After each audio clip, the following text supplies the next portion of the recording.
Saya. ¿En la calle? En la Saya. Allí donde el hermano. Hermano Logio, ¿no? Sí, sí, sí. Ah, es hermano de Lógico. El hermano Logio de allí No de tenemos un buen Camuche. pedazo ahí. Bueno, vamos a venir, lo trabajamos, bueno, se acabó todo. Está bien cercado todo.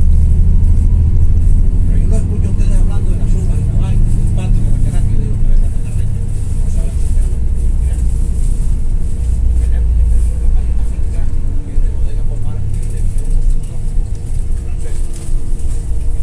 400 hectáreas sembradas de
¿Eh?